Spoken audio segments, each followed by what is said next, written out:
Hej, David fra Roadworthy is her. Så en kold martsmorgen her.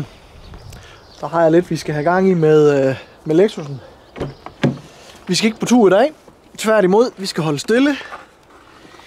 Vi skal nemlig have kigget på alt det her beskidte, gamle læder, der stinker i øvrigt. Slidte seler, plastik, alt muligt. Man kan sige, hvad man vil, men man kan godt se på kabinen, at den bil her, den har gået 340.000 km. Og stadigvæk, at den ikke er mere slidt end det her, det er altså fantastisk.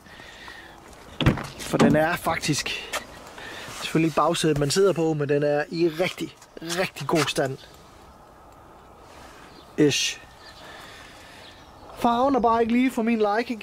Den er sgu, altså jeg ryger ikke pibe endnu. Det kan selvfølgelig nå. Men når det så er sagt, skal vi have gjort noget ved alt det her. Derfor har jeg købt en komplet sort læderkabine. Med alt, hvad der ligesom hører til. Fra instrumentbord til hattehylde, tæpper, seler, bagsæder, dørsider, forsæder. Simpelthen det hele, som der skal være med. Og den pakker vi lige ud og kigger på den, om der er noget, vi skal have lavet. Om der er noget, der skal have en tur, eller hvad skal man sige. Det er nemmere at komme til nu, i hvert fald før man monterer det. Og så skal vi i gang med skillet. Oh yeah!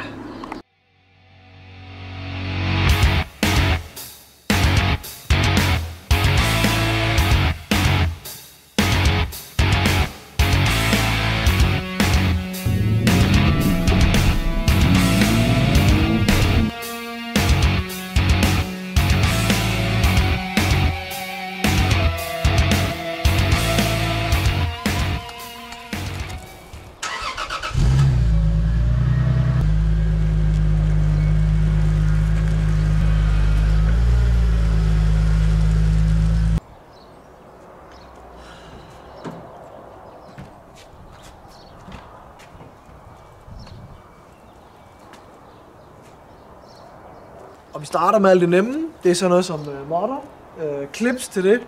Sørg for lige at holde styr på dem, fordi det skal man tit bruge igen. Det er sådan noget, der ikke er med, når man køber sådan en kabine. Så lad os få flået en kabine ud.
Og til den næste del her, der anbefaler lige, at man tager sit batteri fra.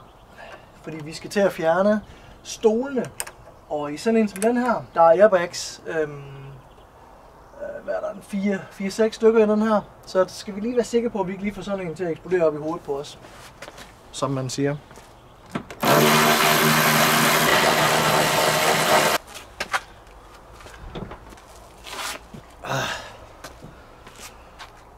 Okay, jeg er en idiot. Vi skal lige have strøm på alligevel, fordi når sædet er løsnet foran, skal vi sjovt nok have det kørt fremad, før vi kan komme til det. Og alt på det sæde her, det er elektrisk. Ja. Vi sætter det bare til igen. Ja, det er så fint. Ja. Så kører det. Så fint.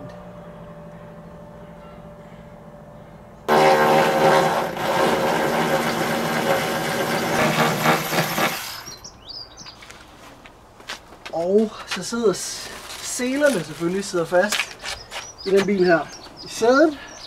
Og så sidder de selvfølgelig fast på B-stolpen. Så dem skal vi også lige have gravet ud. De sidder hernede i bunden et eller andet sted. Og der er også en, ikke en airbag i dem, men sådan en lille krudtpakning, der gør, at der går af, hvis du kører galt. Og den skyder så op.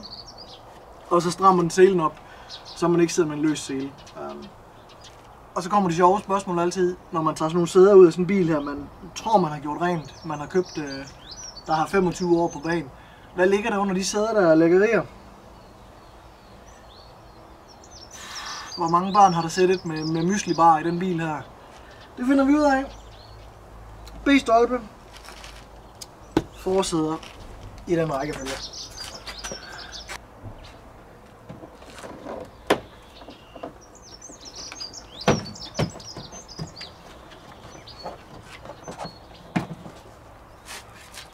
Og jeg bruger rigtig meget sådan en lille plastik koben her. De koster ikke mange basører, man brækker dem næsten hver gang. Så sådan et par sæt plejer jeg at købe om året.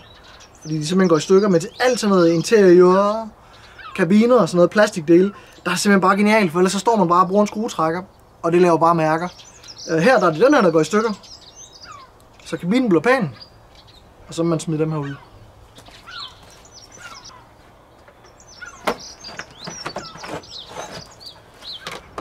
Det er fandme da omfattende det her.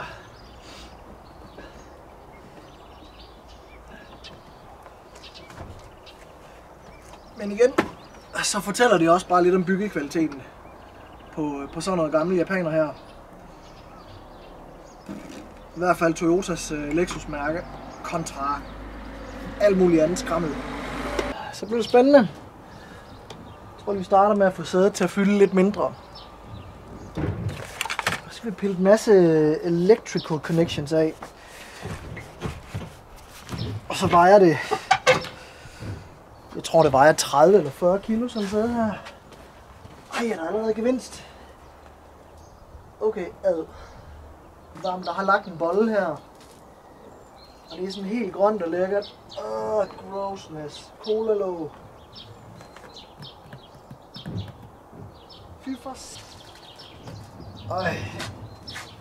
Vammelt.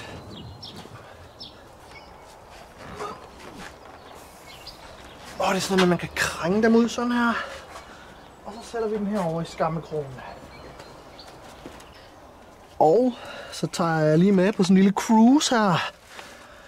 Rundt i den her sø af lækkerhed. Som er under sådan en sæde, selvom man egentlig har gjort bilen pænt rent. Vi har lidt, det må være noget, lad os kalde det jizz.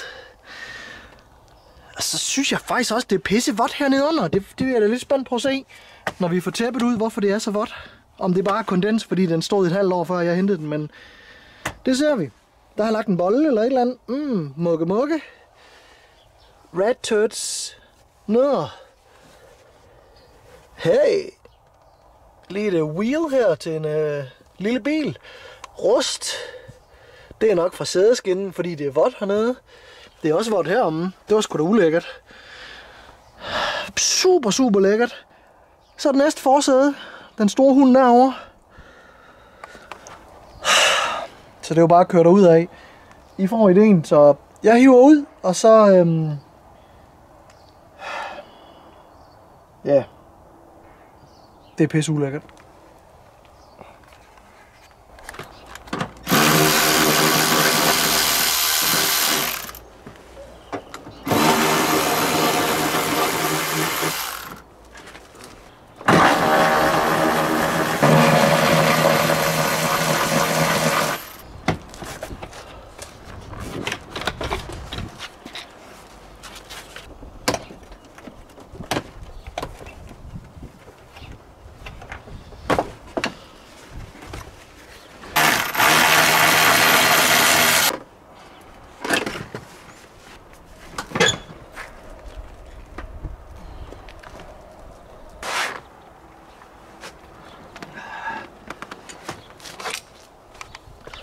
Og det var mindst lige så varmt det herovre.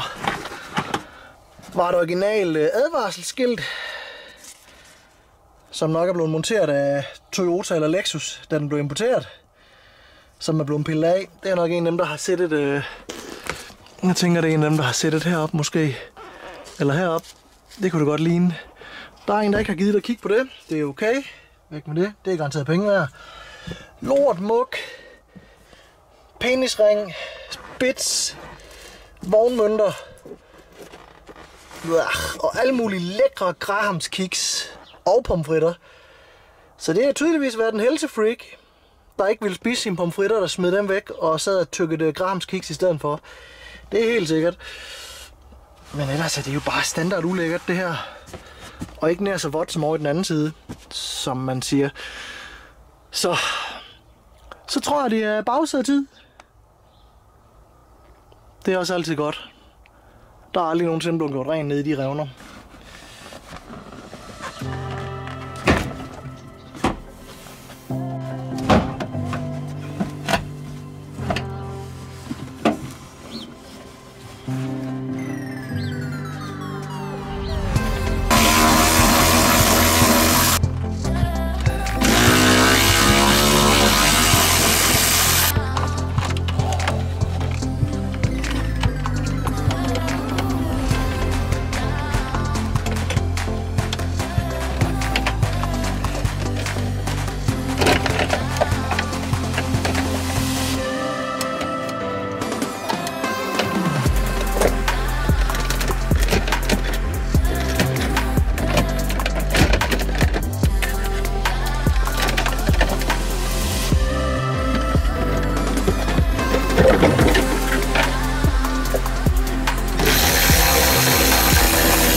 Det var faktisk næsten hele kabinen, der er kommet ud nu. Noget af det, vi mangler, det er tæppet selvfølgelig, som er en af de sidste ting. Og så instrumentbordet.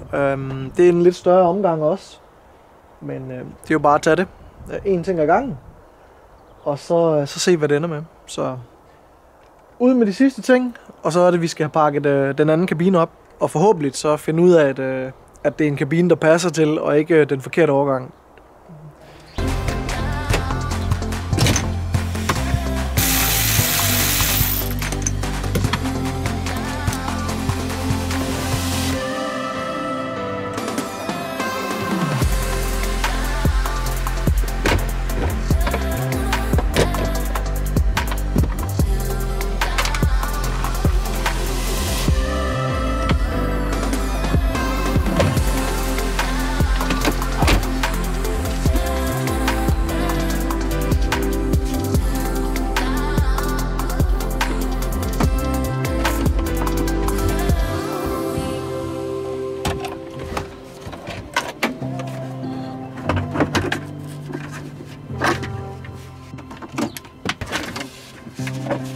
Everything's computer. Og man kan ikke få det her ud. Jeg elsker instrumentbord. Jeg kan få fulde af ledninger, og de sidder jo nok fast i et eller andet. Hey, den bevæger sig. Hvad fanden er det, jeg bare gå? Spørgsmålet er bare lige, om vi lige skal droppe retstammen. Det tror jeg, vi skal. Så meget arbejde. Det er noget med, den sidder fast også. Det er noget fis. Hvem spænder sin retstamme så godt fast? Au. Man kan sige meget. Og det burde man måske også, men fandme lækkert med noget forårsvejr. Når man nu får sådan en hjerneblødning her, og mener, man skal lave alt det her for lige at skifte farve på sit sæde. 2, og jeg ved, at den sidder med 4. Fordi det er en Lexus. Så den sidder altid med 4. Alt Toyota sidder med 4. Jeg forestiller mig en Tesla, den sidder med en klat tykgummi måske. Og plaster sådan lidt med regnbuer og enhjørninger på. Og den er tung. Og der sidder 30 motorer på. Hvorfor hænger du fast?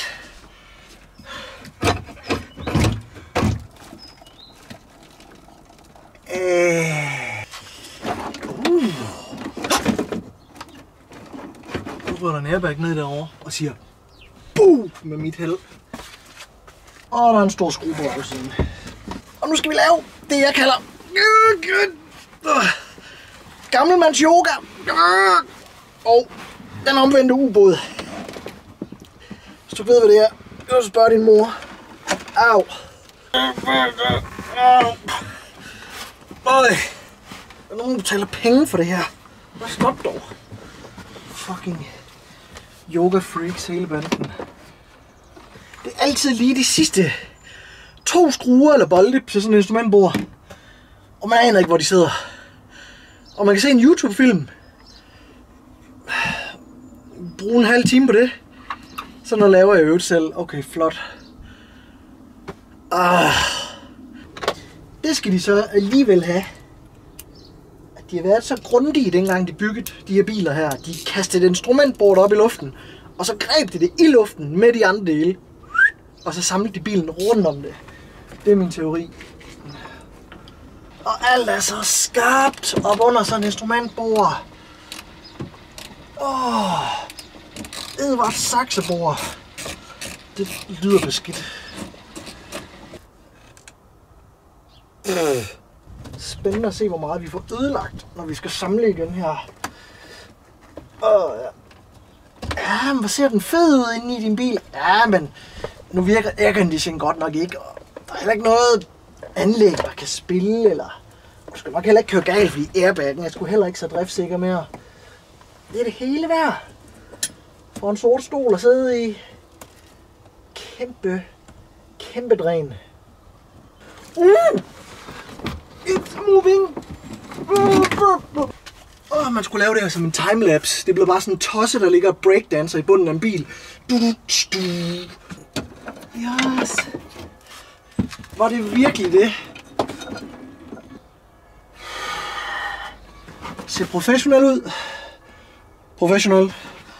Hej og velkommen til. Jeg har lige pillet det her ud. Det var 2 bolde cirka, og det tog 5 minutter.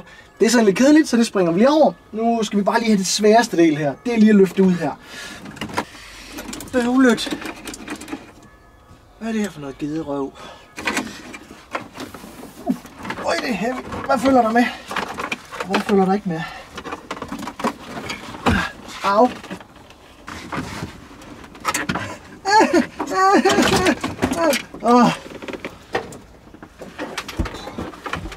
Knæ.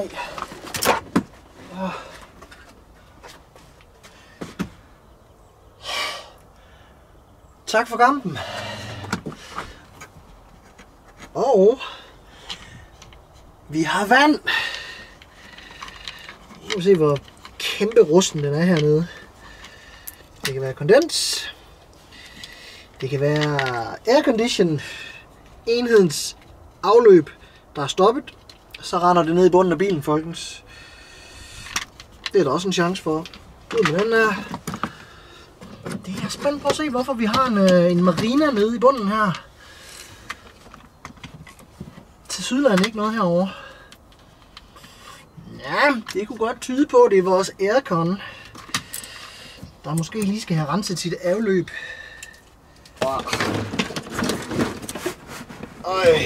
Det er noget beskidt støv det her. Ej, hvor fint! Cola-låg. Rotterede. Flere skruer vi har manglet. Julemands dusk, som man siger.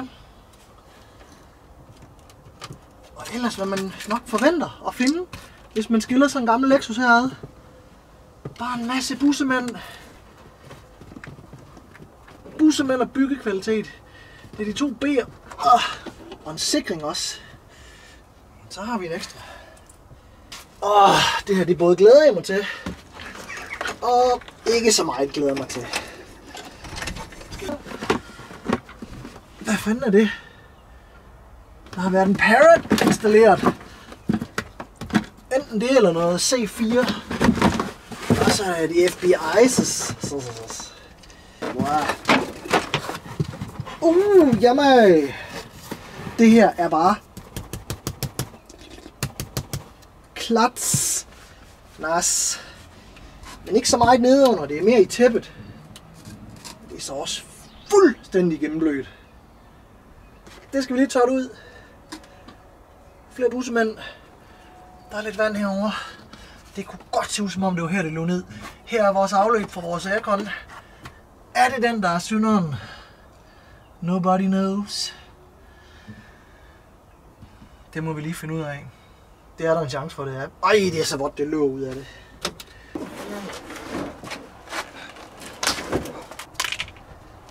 Ud af den her kæmpe store gennemblødte voksen blæ. Øj, den vejer nok 30 kilo. Så er lidt vand, man kommer ud af den. Øj, det er gross. Ed og sprøjt med varmelt.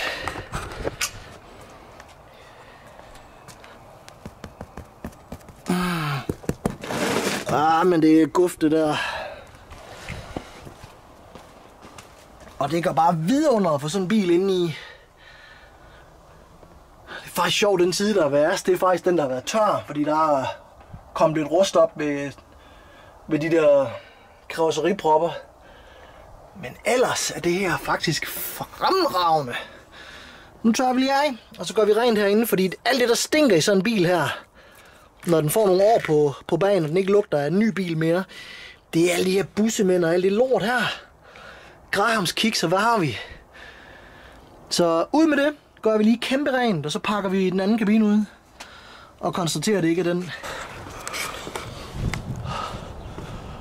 Det var første dag overstået med det her kæmpe store projekt. Jeg ved snart ikke lige, hvad man skal opsummere det, eller hvordan.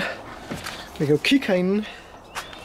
Det her, det er altså en 25 år gammel bil, der faktisk ser utrolig flot ud inde i nu. Uden kabine selvfølgelig, men ellers ren og pæn. Dufter heller ikke sådan af opkast og rødne boller, som man siger, som den gjorde før. Så det er eddermame blevet godt. Jeg fandt dog ud af, hvorfor den har lugtet sådan lidt funky og haft våde modder. Det her, det er ret vådt på bagsiden. Så nu lader vi det lige stå og prøve at se, om vi lige kan få lidt luft i og lidt varme i efterhånden, om solen kommer på. Og så tror jeg, at jeg skal til at demontere det her i morgen. Det er et stort stykke, og det er det første, der er sat i. Så er instrumentbrættet og alt det der sat, og alt hvad der er af aircondition og blæser og ledningsnet og alt det der, det er sat i efterfølgende. Det er også det, der går her, kan I se. Det her varme, eller lydisoleringsasfalt med noget skum på bagsiden. Det er sådan et stort stykke. Det skal vi lige have delt op, måske have taget et stykke af, og så skal jeg finde ud af, hvor langt op det er vådt. Og så finde ud af, hvorfor, som jeg siger. Jeg har en formodning om, at det er det rør, der er derinde. At det simpelthen er afløbet fra aircondition-kondenseren, som der kommer vand ud af, hvor det simpelthen bare render ud ind i bilen, i stedet for at rende ud udenfor. Så skal vi lige finde ud af, hvorfor. Det er næsten det eneste, jeg kunne forestille mig, det var. Ellers så synes jeg ikke rigtigt, at der sådan er nogen spor af vand ved rude eller noget som helst andet. Så jeg tænker, det er der. Men altså, det finder vi også ud af. Så det har været noget af en kamp. Men nu er den her del i hvert fald overstået. Så kan det hele lige få lov at stå og tænke over det til i morgen. Hele bagagerummet er fuld af stumper også. Og ting, vi skal bruge. Og så har vi den beskidte kabine, som man siger. Og de sidste stumper her.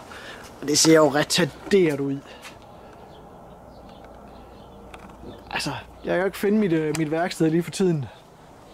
Det Det er ligegyldigt, hvor man kigger hen, så er der bare fyldt op. Fyldt op med lort.